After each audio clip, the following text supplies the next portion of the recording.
Welcome to Snacks Weekly on Data Science. This podcast is all about making data science and machine learning knowledge accessible and less intimidating. Today, we are going to talk about causal inference.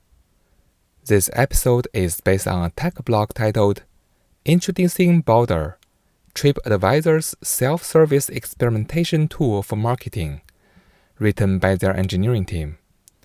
You can find the link in this episode's description. Throughout this episode, we will explore this topic from both the business and data science angles. Now, let's dive in. On the business side, let's take a look at the problem to be solved. Tripadvisor is one of the world's largest online travel platform. Founded in 2000, it's become a household name for trip planning and booking. The site features reviews, photos, and opinions for hotels, restaurants, and attractions, and with more than 1 billion reviews and opinions contributed by its community. Every month, hundreds of millions of people use Tripadvisor to plan their next trip. With a platform of this size, experimentation is critical to help the company make the right decision. Tripadvisor is constantly testing features on its site and apps. Things like button placements, ranking algorithms, and personalized recommendations.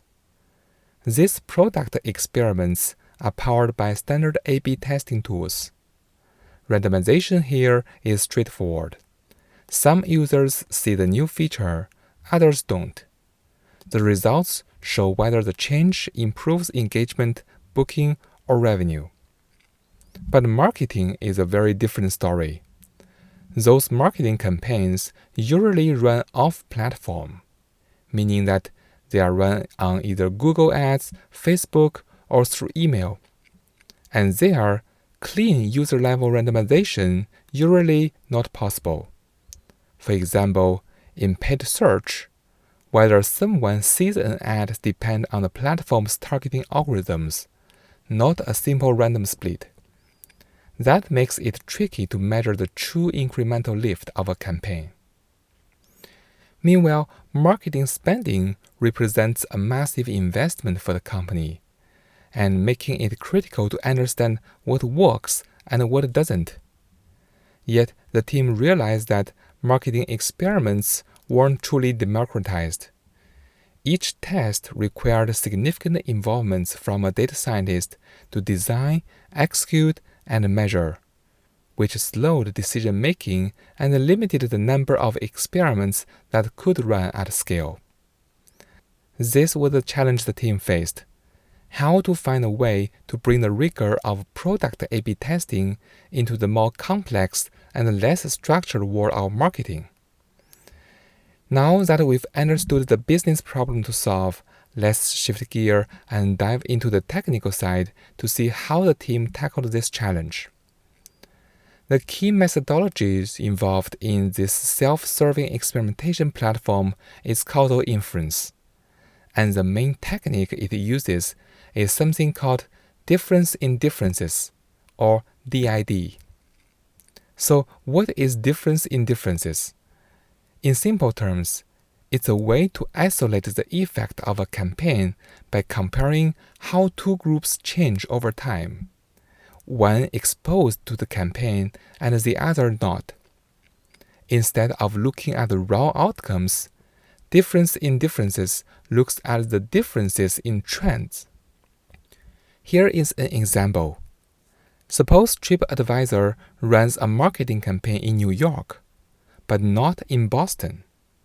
So before this campaign runs, bookings in both cities were growing at about the same pace. After the campaign, New York's booking jumped by 12%, while Boston's growth was only 3%.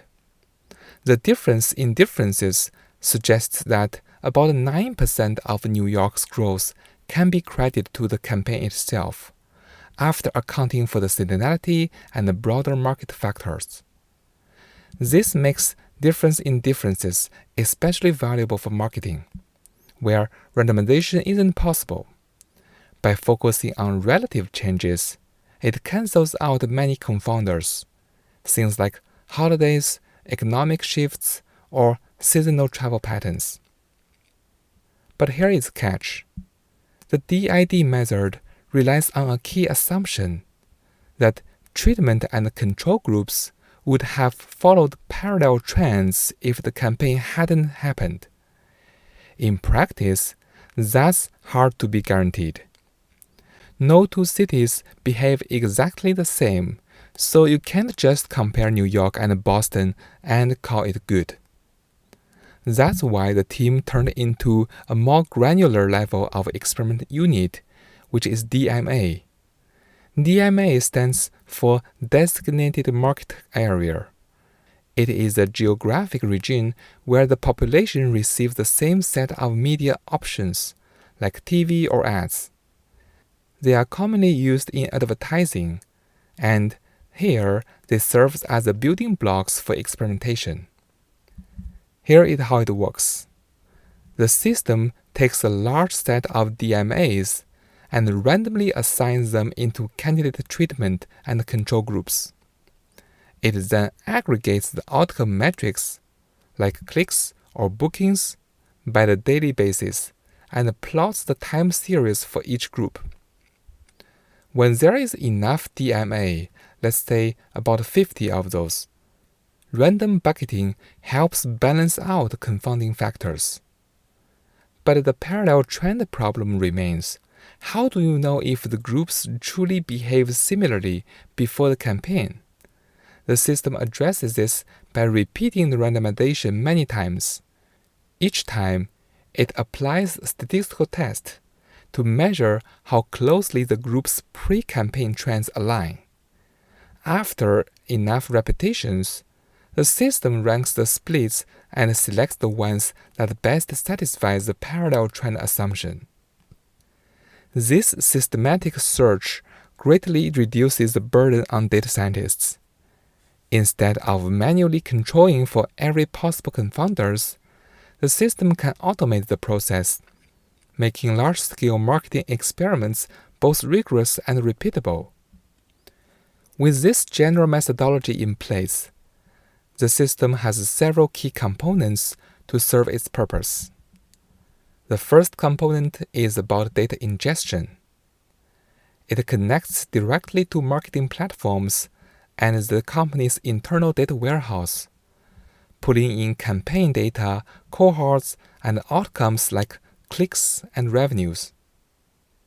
The second step is control group construction. Since you can't randomly assign users in marketing, the system uses the above approach to build or synthesize control groups that closely match treatment groups, based on historical trends and characteristics. The third step is the estimation engine. This is where the difference in differences algorithm comes into play. The system compares treatment and control over time, adjusts for noise, and runs checks to make sure the results are valid. Finally, there is reporting and visualization. Instead of seeing mathematical regression tables or model diagnostics, the marketers see clearly insights like, this campaign drove an estimated 8% lift in booking with a confidence interval of plus or minus 2%. Well, it has a rigor, but the complexity is hidden under the hood. By automating all these steps end to end, the new platform transforms causal inference from a specialized data science project into a self-service process. And marketers can log in, set up their campaign, and within a short period of time, they can see trustworthy results that guide whether to scale or not. Now that we've discussed both the business problem and the technical solution, let's wrap it up. In this episode, we explored Tripadvisor's self-service experimentation platform for marketing. On the business side, the challenge was measuring the effectiveness of campaigns in a messy external environments where clean randomization isn't always possible.